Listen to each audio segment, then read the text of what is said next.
हिमाचल प्रदेश के मुख्यमंत्री के मीडिया एडवाइजर नरेश चौहान ने संजौली में मतदान किया और जीत का दावा भी किया। इस दौरान उन्होंने भाजपा पर निशाना साधते हुए कहा कि भाजपा का मॉडल विपक्ष की सरकारों को गिराने का है। मुख्यमंत्री के मीडिया सलाहकार नरेश चौहान ने संजौली में मतदान किया और जीत का दावा किया। उन्होंने कहा कि भाजपा का मॉडल विपक्ष की सरकारों को गिराने का है। जिस तरह 6 लोगों ने अपनी पार्टी को धोखा दिया, अब उनकी परीक्षा है और लोग इन्हें सबक सिखाएंगे।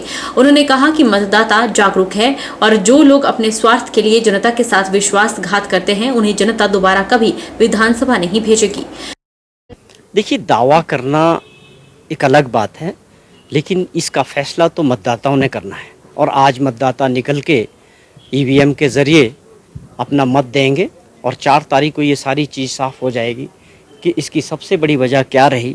जिस प्रकार से प्रदेश के अंदर चुनी हुई सरकार को गिराने की साजिश की गई, भाजपा का जो मॉडल है विपक्ष की सरकारों को गिराने का, उसका जो प्रयास हिमाचल प्रदेश में फेल हुआ और 6 लोगों ने अपनी पार्टी के, अपनी सरकार को और अपने लोगों को जो धोखा दिया, आज उनकी परीक्षा दोबारा से लोगों के बीच हो गए हैं और हमें पूरी उम्मीद है कि हिमाचल प्रदेश के लोग उनको सबक सिखाएंगे कि ऐसे लोगों को भी दोबारा विधानसभा के अंदर नहीं भेजेंगे, क्योंकि ये पूरे देश के लिए एक मैसेज होगा कि जो लोग चुनी हुई सरकार को जनता द्वारा गिराने का प्रयास करते हैं धन बल के लिए और अपने निजी स्वार्थों के लिए, और ऐसी साजिश को हिमाचल प्रदेश के मतदाता फेल करेंगे। नरेश चौहान ने कहा कि केंद्र में 10 साल भाजपा की सरकार रही, उनके पास रिपोर्ट कार्ड बताने का समय था, लेकिन इस पर कोई बात नहीं हुई, केवल भ्रमित कर वोट लेने की कोशिश की गई। उन्होंने दावा किया कि इस बार देश में इंडिया गठबंधन की सरकार बनने जा रही है। 10 साल जो सरकार रही, जो प्रधानमंत्री रहे, उनको ये बताने का टाइम था, लोगों को अपना रिपोर्ट कार्ड बताने का समय था कि हमने 10 साल पहले जो लोगों से वादे किए थे देश के अंदर, चाहे रोज़गार देने की बात थी, चाहे महंगाई कम करने की बात थी, चाहे किसानों की समस्याएं थी, उस पे जो है कोई बात 10 साल में मोदी जी नहीं कर सके। तो ये केवल भ्रमित करके वोट लेने का जो प्रयास कर रहे हैं, ये देश की जनता समझ चुकी है। धर्मशाला में हो रहे उपचुनावों के लिए कांग्रेस प्रत्याशी देवेंद्र जग्गी ने बूथ नंबर 16 श्यामनगर में मतदान किया। देवेंद्र जग्गी ने जीत का दावा भी किया और अपनी जीत को लेकर 100% कहा कि हम जीतने वाले हैं 100%। हिमाचल प्रदेश में लोकसभा के साथ साथ विधानसभा की 6 सीटों पर उपचुनाव हो रहे हैं। धर्मशाला में हो रहे उपचुनाव के लिए कांग्रेस प्रत्याशी देवेंद्र जग्गी ने बूथ 16 श्यामनगर में मतदान किया। पत्रकारों से बातचीत करते हुए जग्गी ने कहा कि आज हो रहे मतदान के लिए लोगों में भारी उत्साह है और सुबह से ही भारी संख्या में लोग मतदान करने के लिए पहुंचे हैं। देवेंद्र जग्गी ने अपनी जीत को लेकर कहा कि 100% जीत हमारी होगी। अभी आप देख रहे हैं कि रश बहुत है, सभी बूथों में लोगों में जोश है मतदान के लिए। सभी बूथ से मैसेज आ रहे हैं कि काफ़ी लाइनें लगी हुई हैं और लोग वोट डालने के लिए घरों से निकले हैं, तो ये अच्छी बात है लोकतंत्र के लिए। लगातार चुनाव प्रचार जो है वो चलता रहा और कई चीज़ें देखने में आई कि लोगों के जो आम मुद्दे थे वो कहीं ना कहीं विलुप्त होते दिखाई दिए, जबकि व्यक्तिगत छीटाकशी जो है बहुत अधिक हुई है। लोगों के मुद्दे ही तो आए। जिस व्यक्ति ने 14 महीने तक बाहर नहीं निकला, तो लोगों के मुद्दों उसने सुने नहीं, तो वही मुद्दे तो बाहर आ रहे हैं कि ऐसे व्यक्ति को बाहर का रास्ता दिखाना है जिसने लोगों के साथ धोखा दिया। तो कितने आश्वस्त हैं जीत को लेकर? 100%। दियाद के विधायक एवं हिमाचल विधानसभा अध्यक्ष कुलदीप सिंह पठानिया अपने बूथ छल्लाड़ा में अपनी धर्मपत्नी सहित वोट डाला। उन्होंने पोलिंग बूथ पर की गई व्यवस्था को सराहा, साथ ही कहा कि पोलिंग बूथ पर हम सभी लोग शांतिपूर्वक अपना वोट डाल रहे हैं। लोकसभा के लिए मतदान की प्रक्रिया चल रही है और अभी मैं भी और मेरी धर्मपत्नी हम दोनों वोट डाल के आए हैं और यहाँ जो पोलिंग बूथ के ऊपर जो व्यवस्था है वो अच्छी है और शांति से मतदान की प्रक्रिया पूरी हो रही है और सभी जो मतदाता हैं बड़े प्यार स्नेह सम्मान के साथ अपने अपने जो उनके प्रत्याशी हैं उनकी फेवर में वोट कर रहे हैं और मुझे पूर्ण विश्वास है कि हमारे जो लोकसभा के प्रत्याशी हैं उनको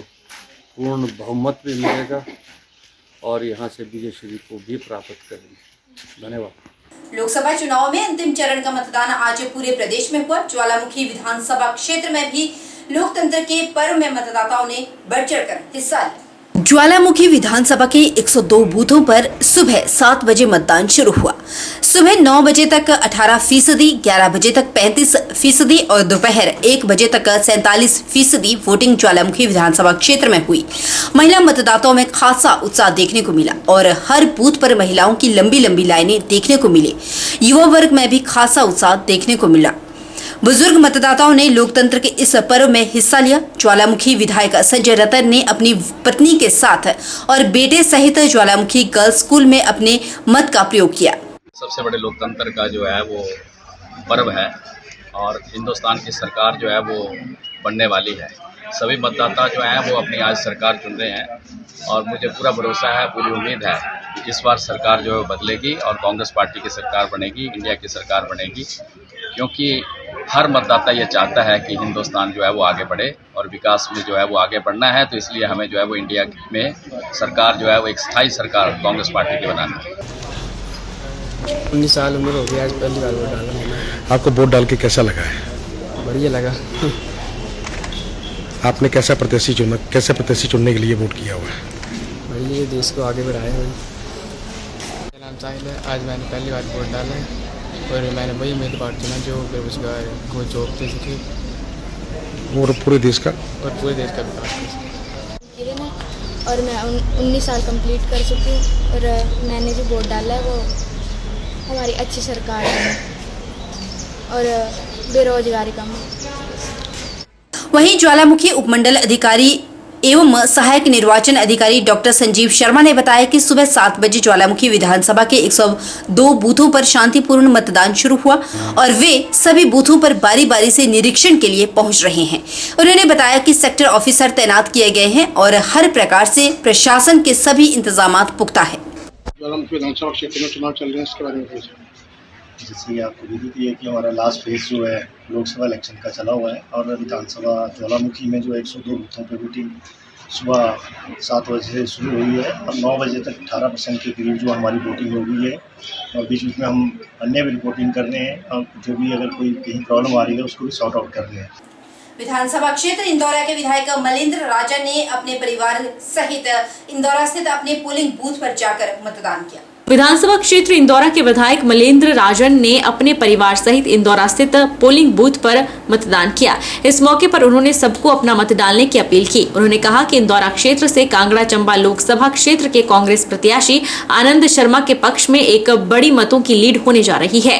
भाजपा के जुमलों के झांसे से दूर होकर एक होनहार पूर्व केंद्रीय मंत्री और सुलझे हुए विकास कार्य करवाने में एक बड़ा तजुर्बा रखने वाले कांग्रेस प्रत्याशी के पक्ष में वोट करें। उन्होंने पहले भी इंदौरा क्षेत्र को करोड़ों की सौगातें दी हैं और सांसद चुने जाने पर फिर से इंदौरा क्षेत्र को बड़े उद्योग और अन्य प्रोजेक्ट और विकास कार्य मिलने की संभावना है। लोकतंत्र के एक महापर्व के उपलक्ष्य में आज अपने परिवार सहित अपना वोट आज डाला है। सबसे पहले तो मैं सबको ये अपील हम लोग कर भी रहे हैं, आज भी करूँगा कि अपना मत का जो प्रयोग है वो अवश्य करें, सभी अवश्य करें और इस लोकतंत्र के महापर्व में अपनी आहुति डालें। निश्चित तौर पर इस बार यहाँ से कांग्रेस पार्टी के जो हमारे लोकसभा के प्रत्याशी हैं श्री आनंद शर्मा जी, उनका तजुर्बा, उनका काम, जो विभिन्न मंत्रालयों का उन्होंने जो कार्यभार उनके पास रहा है उसमें जो उन्होंने काम किए हैं, खास करके हिमाचल प्रदेश के लिए, हमारे इस कांगड़ा चंबा के लिए और विशेष करके मैं अपने अगर इस इंदौरा विधानसभा क्षेत्र की बात करूं तो यहाँ पर 2009 में जो उन्होंने 145 करोड़ रुपए का इंडस्ट्री एरिया मलोट में हमें दिया था, जहाँ पर पेप्सी और जो हमारे आर्म एंड एम्यूनिशन की बड़ी बड़ी फैक्ट्रियाँ लग रही हैं और काफ़ी युवाओं को वहाँ पर रोजगार मिल रहा है। तो मैं समझता हूँ एक सशक्त उम्मीदवार और एक काबिल उम्मीदवार को कांग्रेस पार्टी ने यहाँ से प्रत्याशी बनाया और निश्चित तौर पर इंदौरा विधानसभा क्षेत्र की जनता जो है वो श्री आनंद शर्मा जी के साथ है और भारी मतदान जो है उनको यहाँ पर श्री आनंद शर्मा जी के लिए लोग जो हमारी क्षेत्र की सम्मानित जनता है वो कर रही है।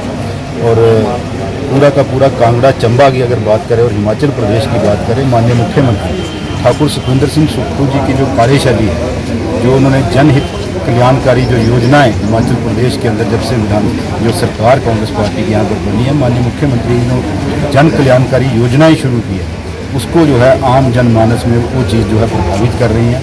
चलिए रुक लेते हैं अब एक ऐसी मतदान केंद्र का जो मंडी संसदीय सीट के अंतर्गत आता है और बात है लाहौल स्पीति विधानसभा उपचुनाव को लेकर, जहां स्पीति घाटी में मतदाताओं में खासा उत्साह देखा गया।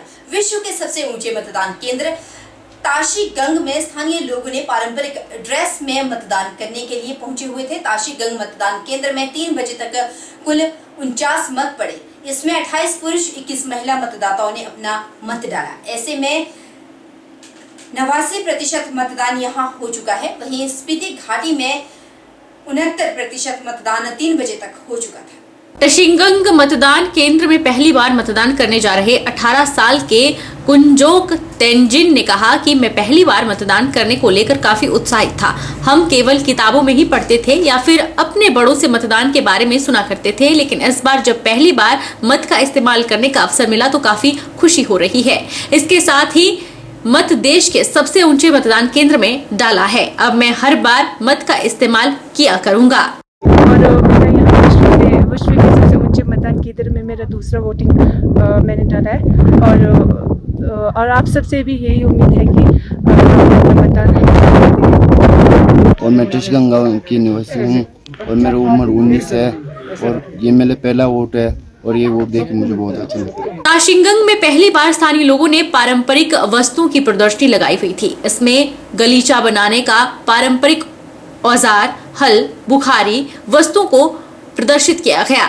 यहाँ के लोगों का कहना है कि चुनावों के दिनों में पूरे भारत की नजर ताशिंगंग मतदान केंद्र पर होती है। ऐसे में हमें अपनी संस्कृति को दिखाने का भी ये सुनहरा अवसर होता है। फिलहाल बुलेटिन में इतना ही। आप बने रहिए हमारे साथ और देखते रहिए HP 24/7।